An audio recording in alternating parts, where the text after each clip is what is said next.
I would like to pose a challenge to Christian churches everywhere. I've observed that very few churches, at least in my experience, offer any sort of systematic teaching on Christian apologetics, on defending the faith. When churches do offer such courses, what do they usually do? They usually take the case for faith, the case for Christ, and just kind of go through those books. Or worse, just go through some chapters in the books. In times past, before those books became popular, I found that they would typically use Josh McDowell's books, Evidence That Demands a Verdict, and so forth and so on. Now, I'm not trying to criticize those books, okay? They're wonderful resources, and I applaud their content, and they were very well researched. But you know what? They're written at a very basic level. They were written at a very popular level, I should say. They were written in the manners such that your average Joe Schmo on the street could understand them without too much effort. Now, they do require some study, they do require some thinking, and I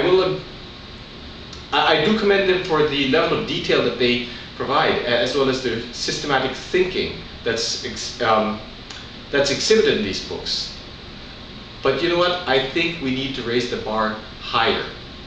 We need to strive harder. I'm not a big fan of taking a book and just going through it as part of the teaching.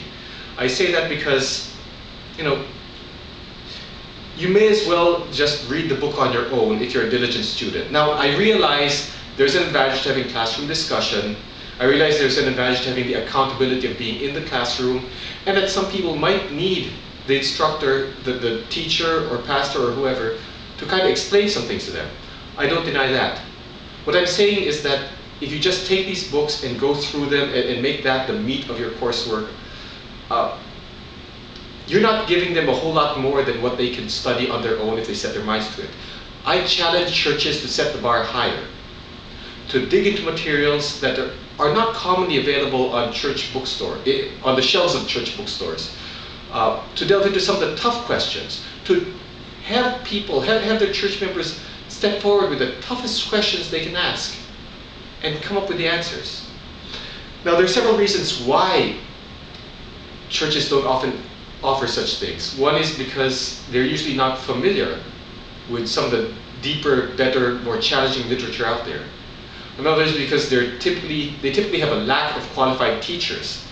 I think that's just a sad reality in most churches. Most churches have a hard time finding people who can lead classes, especially when especially when the churches themselves aren't really setting the bar high in other matters, when they're not really teaching people in a very deep level, at a very deep level, I should say. Other factors. One is that it's just hard work. But you know what? We have to do it anyway. I'm convinced of that. There's so many tough questions out there that are not covered by the Case for Faith, the Case for Christ, the Case for Creator, or any of Josh McDowell's books. Deep ethical questions, for example. Questions such as, why does God allow evil and suffering in the world? Now, some of these books do touch on that to some extent, but if you want a really deep, satisfying answer, you got to dig deeper. Being able to defend a very detailed, or present a very detailed defense of the gospel's reliability, for example. These books do present some information there. In fact, they present a lot of helpful information, but you can do a better and deeper job. I hope to do that in some of the upcoming videos, by the way. Intelligent design. These books only cover, they basically skim the surface of intelligent design. You can do much better than that. It used to be that the pastors were the most highly educated people in their communities. It used to be that these were very brilliant men, very deeply educated. Somewhere around the Second Great Awakening, churches fell away from that. All of a sudden, anyone who felt a longing, anyone who felt a calling, could become a pastor. And I think we lost something in the process. Now, for one thing, that's when a lot of false teaching started to creep into the church. False teaching has always been there, but it became magnified when we no longer required pastors to be, highly trained, so to speak. By the way, I'm not saying that only the highly educated people should become pastors. Please don't get me wrong. There is a room, there is a place for people, I think, who just have a really strong and deep heart. Even then, though, they need to be trained, and we need to have people who will step up to the plate. Well, I think we do need more people, not necessarily pastors, but elders, teachers, who are highly trained, who are willing to do the difficult task of conducting research, of reading deep, challenging material, and digesting it and presenting it to the church. I tried to do that myself. I've been blessed in that I've been able to teach at a few different churches that allow me to teach at a very deep level, that allow me to go beyond what Lee Strobel and Josh McDowell present. And you know what? It's been rewarding, and I've seen people learn. I've seen the light go on in people's eyes. You know what happens when you try to teach at a level like this? I found that some people can't keep up, either because it's too much work or because their minds just aren't, they're just not the linear thinking kind of people, or whatever reason. I'm not going to judge their hearts. I realize that some people are more gifted at this type of deep critical thinking than others. I also realize that some people are busy and just may generally not have the time to devote to this sort of thing. And it's discouraging to see people drop out after 1 or 2 classes and thinking that it takes too much effort. But you know what? A lot of other people respond the opposite way. A lot of people respond by saying, hey, wait a minute, I can follow this. I thought these were really difficult questions. I thought you had to be a genius to understand these things, but you know what? I see the light, and they want more, and they strive for more. Some of the best students I've had have not been highly educated people, but teenagers, or people who are barely out of college.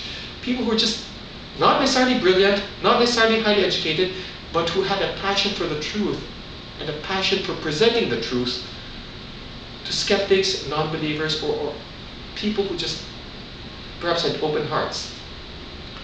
And that is so rewarding. Most of the people, I think, who've been interested in my material have been those people who are just regular Joes,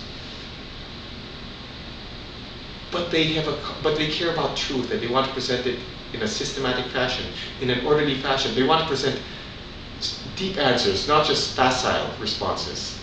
And that warms my heart. So if you think that you're not up to the task of apologetics, guess what? You can probably handle it better than you think. And if your church does not have apologetics teaching, at least certainly not on a regular basis, you know what? Maybe this is the time to dig deeper, to research some of these materials and perhaps devise your own course material. The subject matter I've covered in the videos I've presented so far has been, for the most part, I think, fairly deep and fairly challenging. A lot of it is material that you're not going to get on the shelves of Christian bookstores, but at least not your typical Christian bookstore. Certainly not in the most popular books, but it's out there. And you don't need to be a genius to understand this material. I challenge churches and I challenge church teachers to set the bar high. Because you know what? We need to. We need to be up to the challenge. Don't just go by the popular books that are on Christian bookstores. Wonderful as those books may be, remember, that's just a start. Those are beginnings. We need to be more detailed, we need to be more scholarly, and we need to show people that, hey, you are up to these challenges. Because a lot of them are. They just don't realize it yet.